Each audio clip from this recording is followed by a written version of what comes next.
Hello, viewers. You are welcome to Issues in the News on 9 News Nigeria. This is a program that seeks to bring you topical and trendy issues in and around our country. My name is Nsibo Doite, your presenter. And in today's edition, anchoring this program with me is Nna Douglas. You're welcome. Thank you very much, Nna Douglas. We will be taking a critical look at the issues around the country. And today's topic borders on food security. In a significant move of addressing the pressing issue of food security, President Bola Ahmed Tinubu has declared a state of emergency on food security. Doing justice on this topical issue this morning, I have the pleasure in the studio of welcoming Sir Bolagade Ayola. I am a professor of agricultural economics and policy, formerly at the University of Agriculture, Makurdi in Benue State. I am the president and founder of the Farm and Infrastructure Foundation, which is an organization for promoting policy best practices in agriculture and rural development. And our flagship project is the National Campaign on Right to Food in Nigeria, under which we had the opportunity to have sponsored a bill for the recognition and provision of relevant clauses in the Constitution that makes food a fundamental human right in Nigeria. I'm also the chairman of the Voices for Food Security, which is a consortium of like-minded organizations in the agriculture sector that deals with food security. And lastly, I am a member and committee chair of the Nigerian Zero Hunger Forum, which means that all I live for and do is about food security. I thank you very much while I stop there meanwhile. Thank you very much, sir. It's a pleasure having you here with us in the studio. My pleasure too. In this episode, viewers, we intend to delve deeper into the reason behind President Tinubu's declaration, the proposed actions, and the expectations of the impact of food security in our dear nation. When we talk about food, Professor, or agriculture, our minds will definitely go to food. And just like you said, food is an essential part of human rights. Correct. What are the key factors that led President Bola Ahmed Tinubu to declare a state of emergency on food security, sir? Yes. Let's start by thanking President Tinubu for what he has done. He has done very well early in his administration to turn attention to the critical area of food security of this country. He has inherited a nation in hunger, and it's all palpable. He has quickly noticed that any policy that he throws on the ground since he assumed duty has implications for food security of this country. The silent majority of Nigerians who complain about one thing or another about public policy, specifically Mr. Tinubu's policy so far, are the people in rural areas of Nigeria. And this is because life is difficult for them. The most critical aspect of their life that is most critical is feeding themselves. They are not able to eat, let alone eat well in this country. And all of us, both in the town and rural areas, are conscious of this. So we are happy that we have a president who is sensitive to that inheritance, because he inherited the situation and is quickly starting to do something about it. Nigeria ranks about close to the last of a number of African countries that are regularly surveyed to determine the status of hunger. And in the last count, Nigeria came to about 94th position among the countries in hunger. But we're the giant of Africa. I don't think so. We are not giant of Africa in terms of food security. We could be giant of Africa in terms of reach, in terms of our land mass, maybe also in terms of our intellectual capacity. But in the area of food security, we are not giant, because a country that cannot feed itself is not giant anywhere. Because when other countries that can feed themselves sneeze, Nigeria will catch a cold. And that is what is happening now, that the small country, Ukraine, has just sneezed because of the war going on with Russia. And we are feeling it in terms of price of bread in Nigeria today. Within that time, bread price had increased manifold. So for somebody to be called a giant, he should be in control and should be able to influence developments in other countries. Okay. So we are not. Okay, Prof, if I may come in here, a lot of Nigerians are saying that successive governments, they have come out to declare state of emergencies in so many sectors. You could recall the former president, President Buhari, he also declared a state of emergency when it comes to the wash sector and all that. Even the former president, Olusegun Obasanjo, declared state of emergency in security sector. Now, the President Tinubu has declared a state of emergency. Now, when you go through the ingredients of the declaration and all that, it looks beautiful, just like you have said. It looks so wonderful, it looks so nice and all that. But again, implementation. Nigerians are saying implementation is another big problem that the country is facing, and not just implementation, the phases, the people, the channels through which all these things will is supposed to work out. But at the end, we also recall what happened in the last administration under the Ministry of Humanitarian Affairs and all that, the controversies and all that. So what will make this declaration different from others? Thank you. And that is why we are putting energy behind the declaration of Mr. President. You are right to have observed that government after government, we have observed perennial policy failures. Starting from post-independence era, Nigeria has moved from one program of government in agriculture to the other, and they have been failing in quick successions. We had the Operation Feed the Nation. We changed because it didn't perform as good as we thought it should. We moved to Green Revolution under President Shagari. We moved from that one to a number of others. We remember the Directorate of Food, Roads and Rural Infrastructure. We remember the National Agricultural Land Development Authority. We remember even the universities of agriculture. They are all policies that were coming and going. Not sustainable. But we have been failing from one to the other.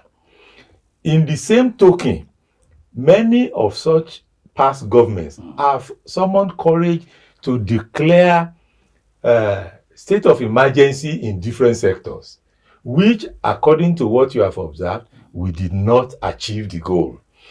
It's unfortunate. This is the first time that we will have a president that will declare state of emergency in food security. And all of us stakeholders have put our hand on the plow for this to be realized in the end, not to go in the way of the past policies. Now, the question we asked ourselves is, what makes implementation to fail one after the other? Some people come, they tell us that each time policy fails is just because of public policy mistakes made by people in government. Then when we see how many times that had happened, we have a rider question there. If it is policy mistakes, is it a mistake of our head or a mistake of the heart? That we need to sort out. And it is this type of emergency declaration that will make us to know where does the mistake occur. Then, what makes implementation so sensitive to policy mistakes? We have policy mistakes in other areas. Then we saw that one critical element is the inability of the people for whom these policies are put in place, for whom these declarations of emergencies are made, their inability to participate and demand good policy during implementation. And when a commodity is not demanded, you expect poor quality commodity in the market. So there must be energy from the side of the population to demand good policies. And that was why I see this declaration as very fortuitous. It will appear as if President Tinubu, we knew he was coming on board, and to come and declare such, when many years ago we moved in the areas to see how we can empower the people of this country to be able to demand good policies. And that's what took us to launch a project back in 2008, 2009, which we call National Campaign on Right to Food, whereby we ended up thinking that the only ground upon which people can have such empowerment is if there is a law in place, a constitutional law that helps people to demand their right to food and therefore participate in the policy process for having the entitlements that affects their lives. So we embarked on the Right to Food Bill in 2010. We entered the National Assembly in 2010, and for 13 consecutive years, we have sustained our advocacy, our promotion, and so on and so forth. The idea is to change the mindset of the people from the way we see food, the way policy authorities themselves see food. They see food as a mere human need, which has a theoretical background, but let's leave that till another time. But we want them to begin to see food as a fundamental human right. And we want the government of the day to recognize that right, to fulfill that right, and to protect that right in all circumstances. That's what took us to the National Assembly. Eventually, just this last March, it was possible for National Assembly to pass that bill. We took it to the states. All the states have concurred to the bill, and therefore, before President Buhari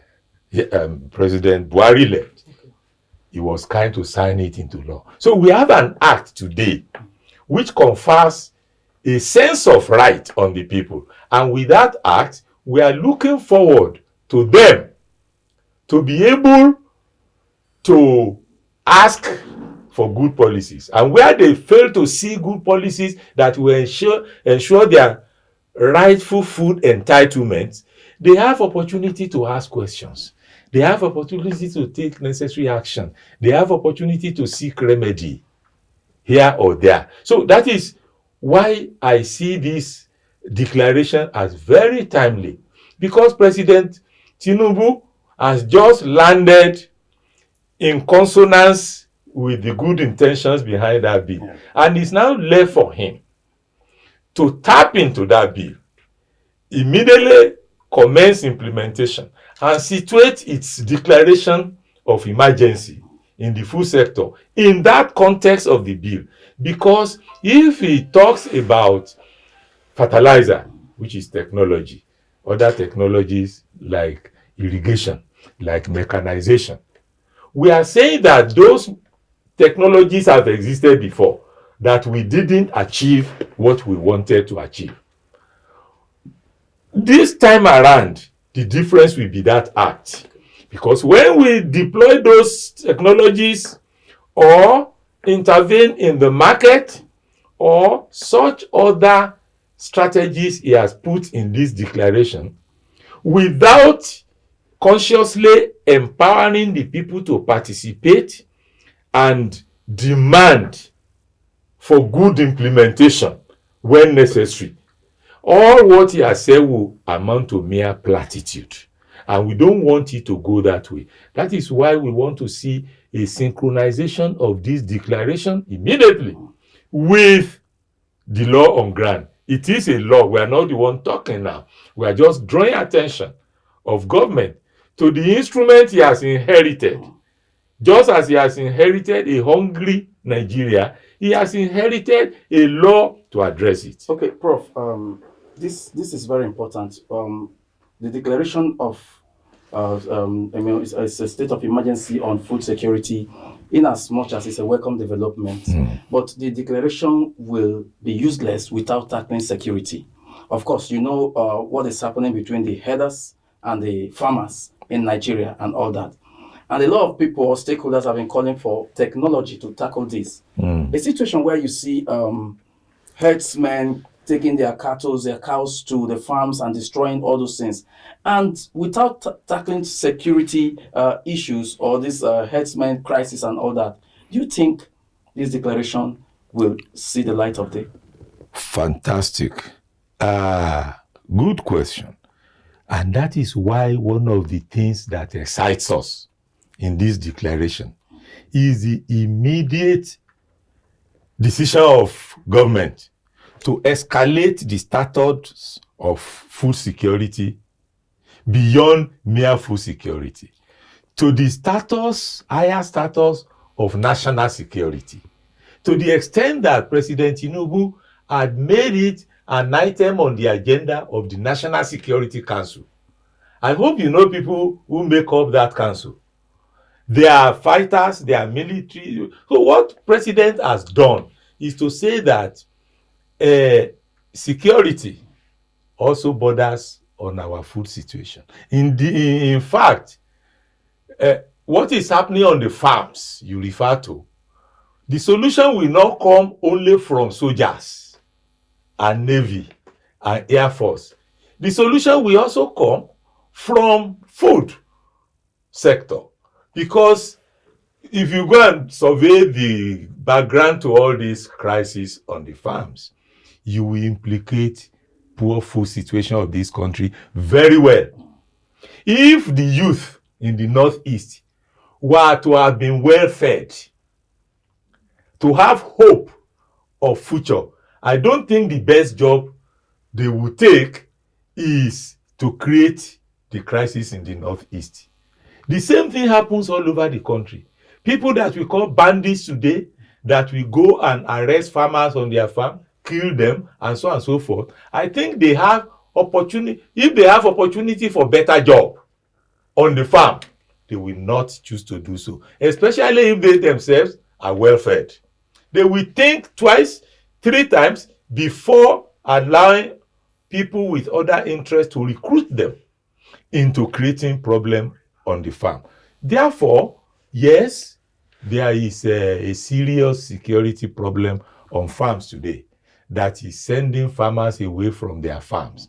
But what the president is saying is that he would like to tackle that from the ground. I'm not speaking for them. I'm just making sense from what he has done.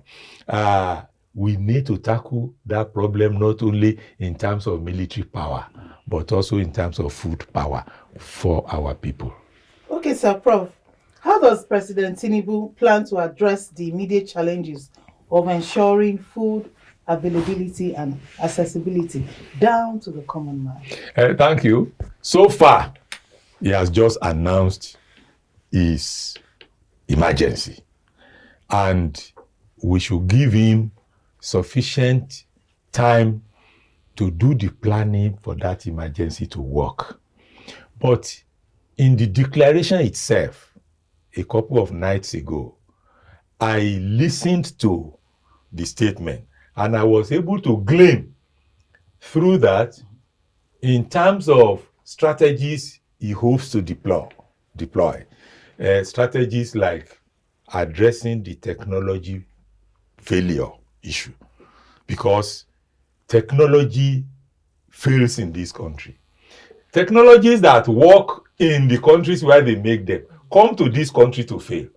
He needs to look in that area, and he's looking into it in terms of he mentioned fertilizer technology, for example, that you release fertilizer. Won't it be hijacked? No, before that, even before that concern, the fertilizer technology itself that he says he will release, where has it been kept before now that he was going to release? So it's not something that you can enter a big store and say, yes, this is fertilizer that has been lost. So they release. So we want to correct or modulate such actions that we need to do the right thing. That statement gives a false hope to farmers that yes, tomorrow we are going to release it, and that is why he needs to sequence his emergency declaration in a time frame, short term, medium term, long term, so that farmers and other rural poor dealing with farm produce, they will know what to expect when. To just say we will release massive volume of fertilizer, we will release massive volume of grains. I know very well, for example, in the case of grains, that for not less than 30 years now, when the grains reserve scheme had been put in place, we had never filled the silos more than 1/3 way. So where is the grain? It's not like Ukraine. I thought there's a reservoir of... There is. That's what I'm saying, that reservoir is half full, half empty. If not 3/4 empty. Therefore, we must, he needs to first of all fill a reservoir of fertilizer before he can release. So the statement in the declaration... So the impact will not be something we will feel immediately. No, the statement as at now is just political. Is to... the hunger continues. Until we see concrete planning. Things that can be expected to happen. Look, he has situated his emergency in the context of high food prices in the market. That's where I think the first port of call should have been, whereby as a short-term measure, he enters market to do something about that. Look at the factors that has hiked the price so suddenly. Transportation costs, other poor infrastructure. So, and prioritize such in the short term. Then move to the medium term and see how it will correct the anomalies in the fertilizer market and in the grains reserve system before he can tell us he will release. When COVID came and government jumped to releasing, they released poor grains that are spoiled. They released even food items that were in bad They had to be running enter-skelter. So to plan it very well, we cannot overemphasize that. Okay, Prof, please, we need to go on a short break and then we'll come back and do this. Viewers, don't go away. We need to go on a short break now. Thank you.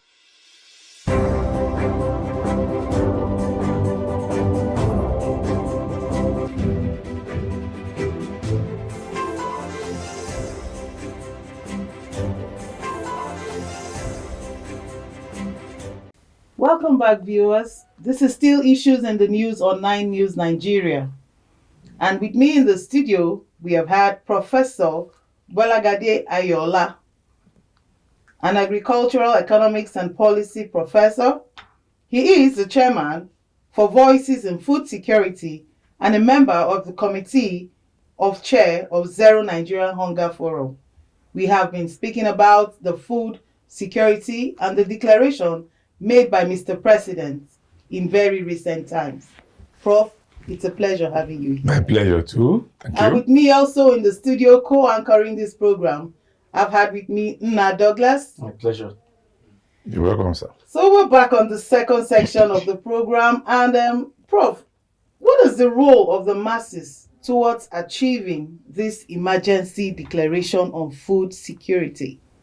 Well, initially, I said that one of the big problems in getting food policies properly implemented was the poor participation of the masses for which these policies are meant. And that was why we embarked, one of the reasons why we embarked on a bill. The role they are expected to play is one of participation in the policy process. But we have left that in the hand of government to happen. Is who government wants to participate that is participating. But that is from the supply side of policy. Policy economy also have a demand side, and that is the set of people you refer to as masses. Their role in participation is to put government on its toes, such that if government fails to deliver their food entitlements, it will be consequential one way or another on government. Policy impunity will discontinue. If the masses face government to follow closely how implementation is going, and where it's not satisfied, made contribution, even make challenges, and so on. But that cannot happen to the masses unless you empower the masses to be able to do that. And it is towards achieving that empowerment that we went to National Assembly, that we got what we have got. So in this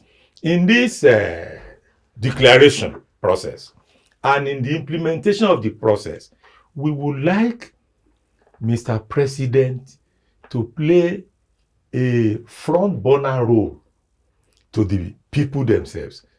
The context we can do that is clear. We have civil society organizations that can help government as partners in progress. Okay. And also as watchdog of what government is doing on behalf of the people. That is why we have the civil society organizations in various forms, at community levels, at middle levels. Who will not compromise? Who is the, yes, there are ways of dealing with all that encumbrances in the roles of everybody. But we first of all want to deal with the role of government as policy makers and policy implementers to make sure that factors that make for frequent changes of policy landscape will come to an end. Policy impunity will come to an end. We can have a trend in sustainable food production, trend in sustainable food marketing, food trade, and so on. The market for food can become predictable, and so on and so forth. And it will not be empty noise when government tells us this is the policy they want. They must say it and also follow their word. So the role of the masses, you cannot play it down. And we are sitting on that role very seriously. And we see it as one of the major gaps that President had not made reference. Maybe he's not aware yet. But we have a whole ministry, Federal Ministry of Agriculture and Rural Development, that should have briefed Mr. President that there is an act on ground now, just a few months ago, that is waiting to be deployed for the betterment of food security. And that act is the Act number 34 of 2023. So that Mr. President should situate his declaration in that context. I was surprised when I didn't see any reference to that. So leaving that alone, and with this type of exposure, I'm sure Mr. President will become aware, and we are hoping to do so, because this is a law, not just an ordinary law, but a constitutional law that should be implemented in the interest of the masses. Okay, Prof. Yeah. You haven't said much on this. In recent years, we could remember what happened in 2020 during the COVID-19 pandemic, where palliatives meant for the masses were, enmeshed with corruption and all that. A lot of people just, hid all these things. But now, how can, government ensure transparency and accountability in the sharing of the resources meant for the people? How can government? I don't know. How the people? I know.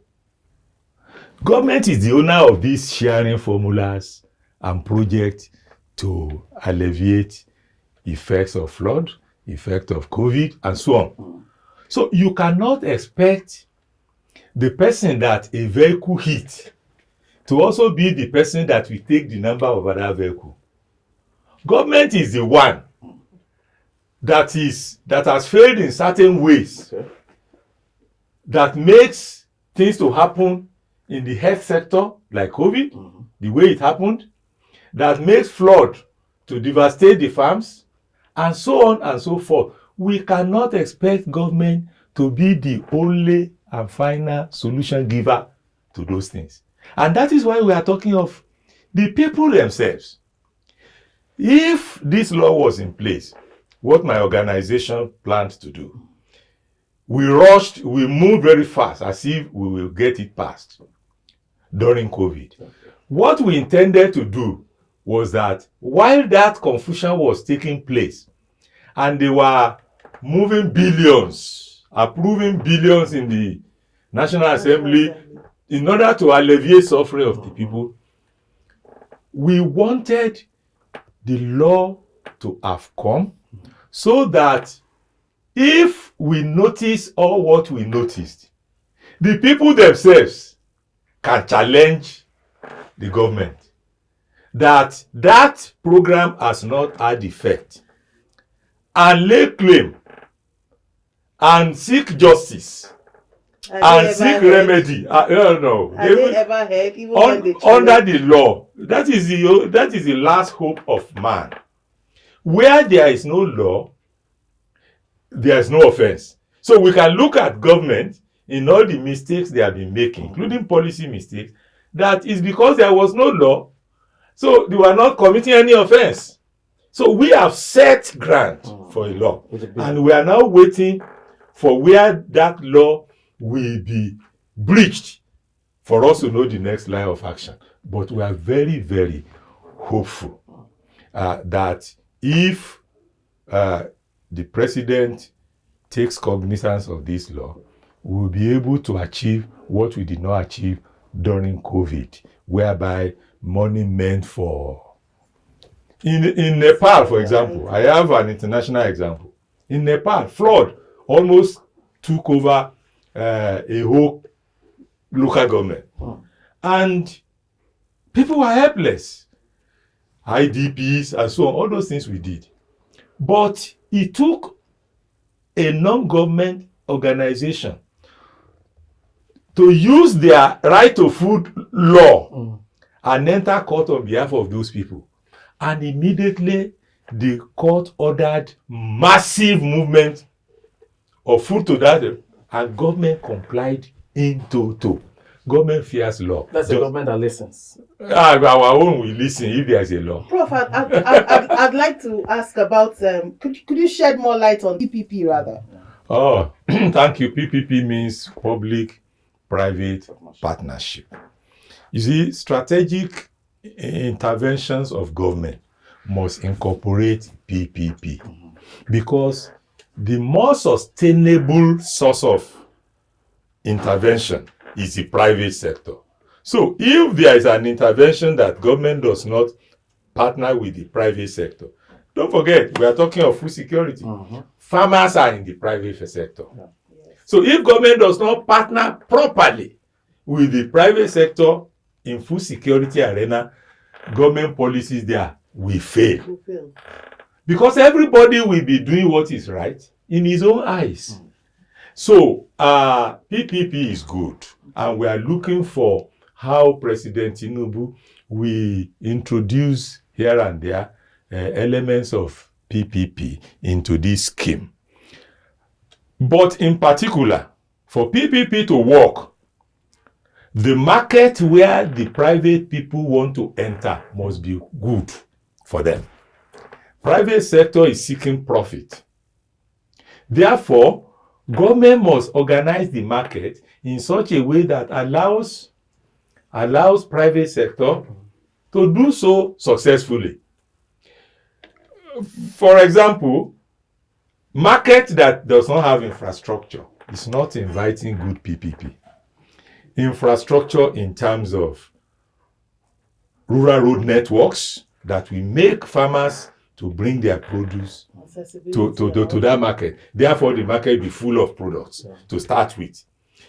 Private sector will only enter for processing, for marketing, for exporting that produce when it has entered the market properly. So if there is no good network of rural roads that will link to the market, forget about all this. Woe unto all of us who cry for security. May it not be. Now, apart from network of roads, we have other good things of rural areas that farmers don't enjoy. Rural water borehole schemes, rural water supply on larger scale, rural electricity. These are the things that keep the life of farmers going on for them to produce more and more. Apart from infrastructure, other facilitating functions are there that government needs to institute that will attract more and more of private sector. Thank you, Prof. Are there any plans to engage international partners or seek assistance to tackle the food security challenge we are currently facing? Well, at our own level, not to talk of my own level, we don't have the power to engage international bodies in things that government should. So it's for government to engage the appropriate international agencies. I agree, international agencies give support to NGOs to be able to do things, but it's scratching the surface. First and foremost, government itself should formalize the role of such bodies, NGOs, because they are there to do one, what government is not freely disposed to doing. Do you understand? Okay. Two, to assist government in achieving even things more than what they can do. So if they don't countenance them, government will be losing out on its project like that. But in respect of this particular bill or act that we have now, we are looking forward to Food and Agriculture Organization of the United Nations, which has the primary mandate for food as a right in the whole world. And that mandate gives it latitude to support governments that adopt right to food policies or laws. So we are talking with them, and we are hopeful that they'll be able to help government, not us, because it is for government to implement this bill. We don't have capacity to implement any law. So they will help government to deliver on this bill properly. What is the timeline? I want to talk about the timeline for this state of emergency on food security to be, what's the timeline to succeed? President Tinubu has not told us, and I'm sure he will tell us. Okay, advise him. Well, that is fine. I started by advising that he should put a plan in place, an action plan of government to prosecute war on hunger, which he calls emergency. Okay? That action plan will dimension the problem in several aspects, and each aspect will be allocated its own specific timeline to be implemented and to be actualized. So if we don't have a plan, you made mention of in 3 tranches, the yes, short, the short one, middle term, and long term. Yeah. Right now, I think I'd like for you to tell us the short one. The shortest Because, Okay. because people are hungry. Yeah, you are right. And people cannot wait being hungry while other things are happening. Yes. While politics is happening. While election is going on, and so on and so forth. Hunger does not wait It doesn't. for all that. I agree with you. I started suggesting ways of the short term before by saying that in the short term, where government needs to focus is the fact that price escalation that he has noticed happens in the market. Yes. So he should tackle it at that level of the market first, because price rise it sets in an adjustment quotient for policy experts. Price rise. Once price rises, many things will be happening. Bread will rise in price, housing will rise in price, and so on and so forth. We call it disequilibrium. Okay. And in economics, we are conscious of the fact that a market equilibrium that is disturbed also has an inherent capacity to adjust and eventually re-establish that So equilibrium we should on its own. The prices of food items. Yes, on its own.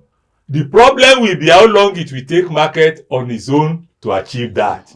Therefore, intervention of government becomes necessary, and it will then put the plan of intervention in place and put timelines to it. Wow. Some of them are short-term plans, some are medium-term, some are long-term. Unfortunately, what I heard from the declaration so far are things of medium to long-term nature, which are being attributed to be achieved in the short term.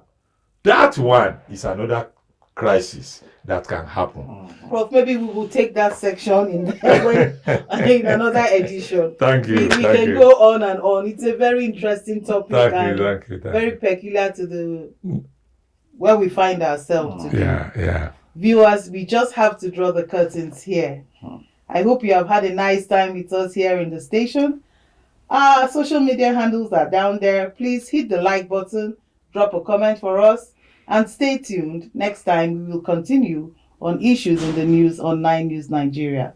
Until then, thank you for being with us. I remain your presenter, Nsido Doity. Prof, thank you, and Nna. Thank you very much too. Thank you for the opportunity. It's been a wonderful time. We pray everything goes well. My pleasure.